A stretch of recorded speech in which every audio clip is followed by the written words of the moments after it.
la Bwana, na kuna wakati atafanya, kuna wakati atanyamaza kwa utukufu wa jina lake. Amen. Mambo manne makubwa kwa haraka. Jambo la kwanza, accept Jesus.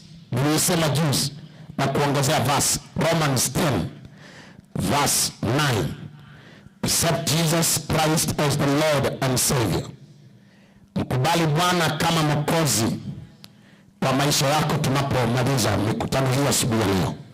Msomaji kanyaga twende Romans number 10, chapter number 10 verse 9. Msomaji.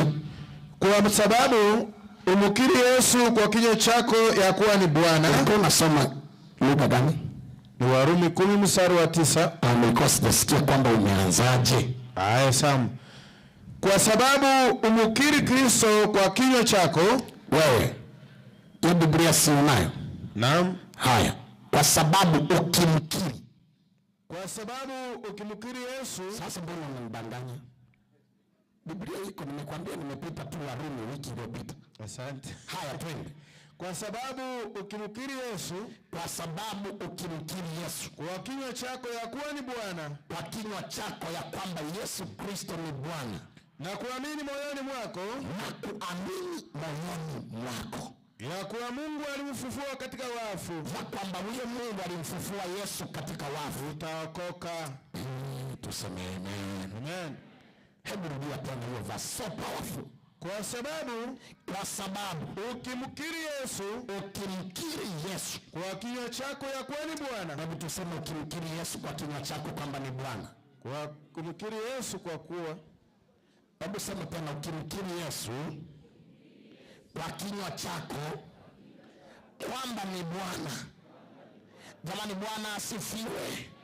Utaona tatizo, ila unatakiwa ulitazame tatizo, alafu uliambie tatizo, ninamkiri Yesu Kristo kwamba ni Bwana. Msomaji, rudia verse hiyo. Kwa sababu ukimkiri Yesu kwa kinywa chako ya, kwa sababu ukimkiri Yesu Kristo kwa kinywa chako kwamba Yesu ni Bwana, na kuamini moyoni mwako ya kuwa Mungu alimfufua katika wafu, na ukajua huyo Yesu alifufuka, kwa hiyo kila kitu kinawezekana, utaokoka. Jamani, tuseme tena, utaokoka. Hebu sema nitaokoka. Nitaokoka. Jamani, Bwana asifiwe. Jifunze kumkiri Kristo kwamba ni Bwana. Nasema tena, jifunze kumkiri Kristo kwamba ni Bwana. Nasema tena, jifunze kumkiri Kristo kwamba ni Bwana. Amen. Ukijifunza kumkiri Yesu, na mimi kwenye maisha yangu ninataka niwaambie, Yesu Kristo kwangu ni Bwana. Ndio maana siku moja nimwambia babangu, nimekusamehe, na sio kwa sababu unastahili kusamehewa, ila nikiangalia mambo ambayo Mungu ametenda kwetu, ninataka kuamini kwamba kama baba angekuwa pamoja na sisi, asingetuacha na mama, kuna miujiza ambayo tusingeipata. Hivi mmenielewa? Jifunze kumkiri Kristo kwamba ni Bwana. Bwana asifiwe sana. Naongea na wale watu ambao hawana mtu wa kuwasaidia. Naongea na wale watu ambao wamekaa peke yao, wamechoka, hawaoni msaada. Asubuhi ya leo, hiyo roho ya kukataliwa, mkiri Kristo kwamba ni Bwana. Amen. Nasema tena, mkiri Kristo kwamba ni Bwana. Bwana, unielewa, apunge mkono namna hii. Sikiliza. Hivi kama tulipokaa na mama yetu, ndio nilipata muujiza wa kusoma free missionary private school. Nikasoma form 1 mpaka form 6 free. Hata mwezi kusema amina. Nasema hivi, nilisema form 1 free, form 2 free, Form 3 free, Form 4 free, 5 free, 6 free. Alafu kuanzia leo nikuambie sasa, hakuna mtu anayeweza kusimama akasema nililipia huyu school fees. Hakuna. Watu wanauliza, wanapenda story. Sasa ilikuwaje pastor kama hakuna? Sikiliza. Mungu alitenda mambo ya ajabu. Niliitwa kuhubiri kwa shule ya kanisa, missionary, very classic school, performing school. Nilipoenda kupreach, ilikuwa week of prayer ya form 4. Alafu mimi niko darasa la 7. Nikaenda kupreach, niko darasa la ngapi? Alafu naenda kupreach kuwatia moyo watu wa form ngapi? Jamani, Bwana asifiwe. Jamani, Bwana asifiwe. Alafu hiyo picha ninayo. Usiingie sana kwenye akaunti yangu ya Facebook, utaiona. Sasa nikiwa nimeenda nikapreach, headmaster kule kwetu principal tunaita headmaster. Sasa akaja, mama nilimuita kuomba, akasema mbona nikiwa huko mbali nilisikia sauti ya mtu mzima, ila nakuja karibu, huyu ni mtoto. Akatangaza, akasema huyu atasoma hii shule mwakani. Mimi nikasema huyu ameongea akiwa anaota. Hata uniform sina. Yaani hata akiniambia kwamba sasa utakuja kusoma ila tafuta tu uniform, hela ya uniform hakuna. Wewe fikiria nilitumia fare ili nikahubiri, lakini nikaweka fare nyumbani kwa mama, alafu nikatembea kwa mguu. Nilitembea kwa mguu zaidi ya kilomita 70. Alafu sio kutembea kama barabara hii, mlima mkali. Nilitumia zaidi ya masaa 16, natembea na pumzika. Alafu ninaenda kuhubiri. Nimefika na nguo zimechoka vibaya. Wakasema hii nguo kwa kweli haifai kupreach. Na ndio maana wakanipa nguo za shule. Nikavalishwa trouser ya shule kubwa. Maana niko mfupi, nilikuwa mfupi sana. Nikapewa shati tena na kubwa, kila kitu ni oversize. Tai pia oversize. Kiatu nikifanya hivi kama kinatoka. Nikasema sawa. Ni kama Goliathi amevalishwa mavazi ya vita. Hivi mnanielewa? Nikahubiri kwa style hiyo. Let me tell you, sikuwa najua hata Kizungu. Madam Rufu anarudia sana history. Hakukuwa na Kizungu kichwani hata kidogo. Maana kwetu form 1, yani la kwanza hadi la 7, mpaka mahesabu unajifunza kwa Kiswahili. Mimi nikisema Bodmas, sisi tunasema magazijuto. Na tukipiga hesabu kwa Kiswahili, wewe ukapiga kwa Kiingereza, majibu tutapata sawa. Kwa hiyo usitutishie sana. Sasa nikapreach, baadaye nikatangaziwa hivi, nikasema huyu kaongea tu kwa sababu ya kupata raha fulani, lakini it's like I'll not start here. Nimerudi nyumbani, nimemaliza form la 7, sasa nitakuwa kuingia form 1. Nimetulia, nataka kwenda government school. Mwaka ule tulikuwa tumefaulu sana. Kila mtu ni A. Sasa hamna mtu hapo darasani wa kumwambia mwenzake kitu. Ni A, wewe nini A? Wewe A, wewe A. Kila mtu A. Sasa ni nini? Tukasikia tu shule zilizofungiwa matokeo. Shule zikatajwa na shule yetu ikatajwa, Mbuyuni Primary School. Nikasema ng'ombe wa maskini hazai. Yaani nimesoma kwa shida, suruali inatoboka. Nimeteseka kutembea vizuri, nachapwa, nachekwa, alafu tena matokeo yamefungiwa. Nikasema ng'ombe wa masikini hazai. Nikaenda mlimani kuomba. Tumeenda kupanda kuomba. Nikwambie sasa, nashuka chini leo, kesho simu inapigwa na yule headmaster, mbona Fadhili haja ripoti shule?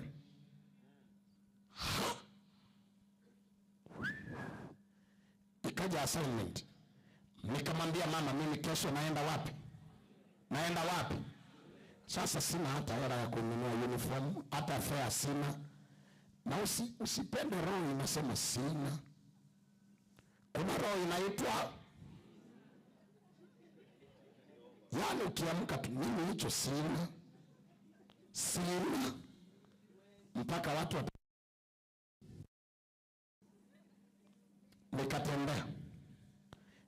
nikatembea.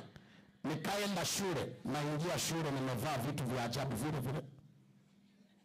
Nikasema nimekuja wapi? Nilipokelewa kwa makelele. Sherehe kubwa kwamba amekuja kusoma story. Ukimkiri Bwana anaweza kila kitu, umeokoka. Ndio nasema tena, umeokoka. Wapendwa, umeokoka. Jifunze kumkiri Bwana. Hii story tuimalize kesho. Vile mnapenda story, nitaimaliza kesho ili nisipoteze muda. Kuna watu wanasema maliza saizi, ni kesho. Haya, point namba 2. Renounce all ties to occult practice or sin behavior. Renounce. Endelea kutangaza kila siku. Renounce. And go against all forces. Renounce today, tomorrow, and learn how to renounce. The Bible, 2 Corinthians, chapter number 6, verse 14 to 17. Na 17. Wewe unasoma vizuri. Ukikosea tu utajua. Msifungiwe nira pamoja na wasioamini. Sawa. Kwa jinsi isivyo sawa sawa. Tulia. Biblia haisemi usifungiwe nira na mtu ambaye sio wa dini yako au dhehebu lako. Kabla ujaanza safari ya kuwa mume au mke, ndio imani inaendana na dini au dhehebu, ila usifungiwe nira na mtu asiyefanya nini? Kwani mpo? Jamani, asiyefanya nini? Anaweza kuwa mwa kama wewe, ila haamini.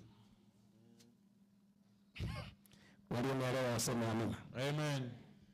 Unataka kufanya biashara, usifungiwe nira ukafanya biashara na mtu asiyeamini.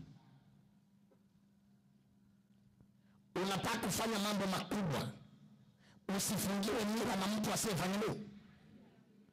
Jamani, asiyefanya nini? Yaani unashangaa kila grupu unaojiunga ndio unakuwa maskini wa kutupa. Unaenda kwenye vyama. Hebu niangalie vizuri. Kuna akina mama tangu wamejiunga kwenda kwa chama ndio wanakuwa maskini.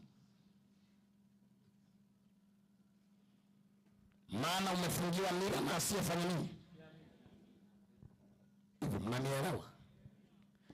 Mbona mmekuwa wapole? Eti akina mama, mbona mnaniangalia kwa huruma? Usifungiwe nira na asiyefanya nini?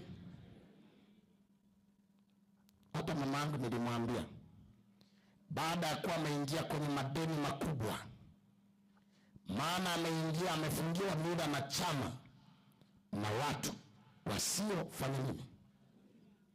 Nikisema habari ya kuamini, ni watu ambao hauna uhakika kwamba wanamwamini Mungu kama Bwana na Mwokozi wa maisha yao. Utashangaa. Na kila siku muombe Mungu akupe watu ambao wanamwamini Mungu. Kama tuseme amina. Jamani, nasema tena, muombe Mungu akupe watu ambao wanamwamini nani. Hebu endelea. Kwa jinsi isivyo sawa sawa. Sawa. Kwa maana pana urafiki gani kati ya haki na uasi? Unajua watu wanafikiri hili ni fungu la ndoa peke yake. Usifungiwe nira na wasiofanya nini? Usiamini. Kwa jinsi isiyo ya namna gani? Sawa sawa. Fungu linaendelea kusemaje? Kwa nini? Endelea. Tena pana shirika gani kati ya nuru na giza? Pana shirika gani kati ya nuru na kitu gani wapendwa? Giza. Jamani, kati ya nuru na kitu gani? Before ujafanya commitment na mtu, eti huyu tunalima pamoja, confirm anaamini. Utaweza tupa pesa kwenye shamba ikupe hasara, maana unayefanya naye kilimo haamini. Hivyo mnanielewa? Hebu aliyenielewa aseme amen. Amen. Kuna mtu anatamani kupiga nduru, anasema pastor, kama ni hasara nimeenda sana.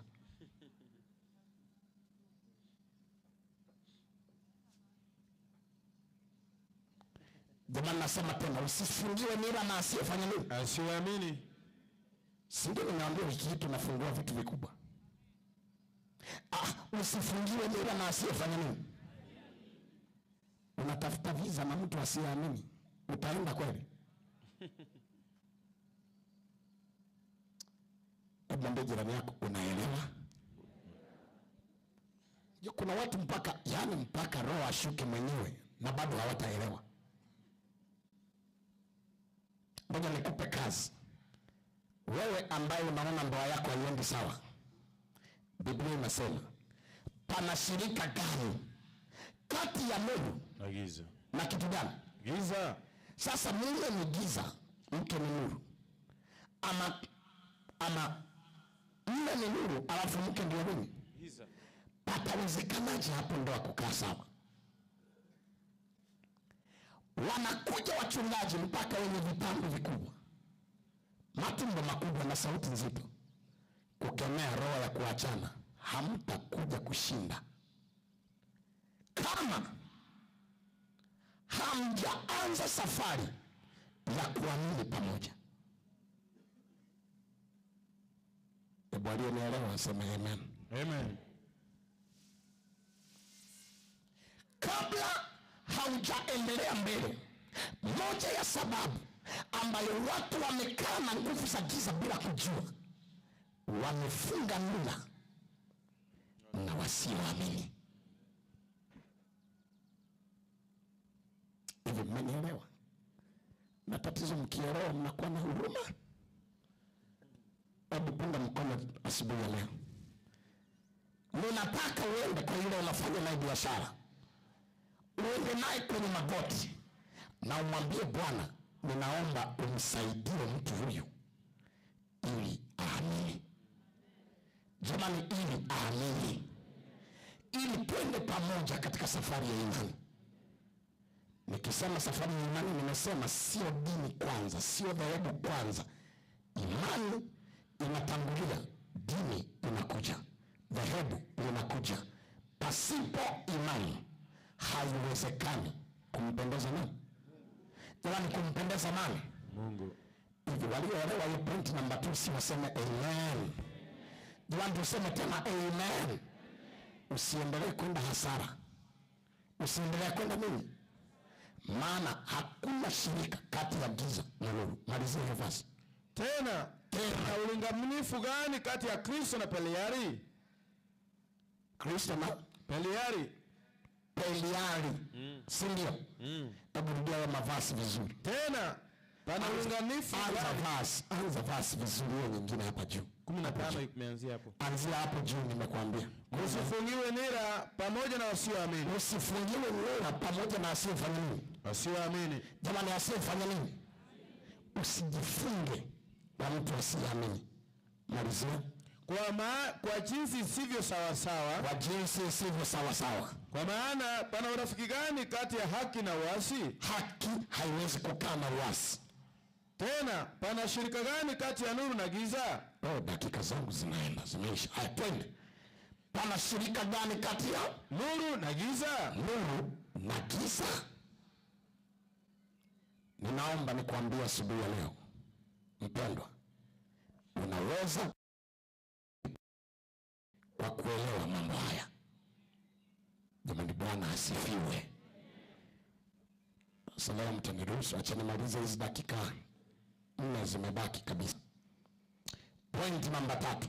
Nimekwambia hizi ni hatua kubwa 4 za kuterminate maisha yako na nguvu yoyote ambayo inaweza kwenda kinyume na wewe. Point namba 3. Pray for deliverance in the name of Jesus. Every day.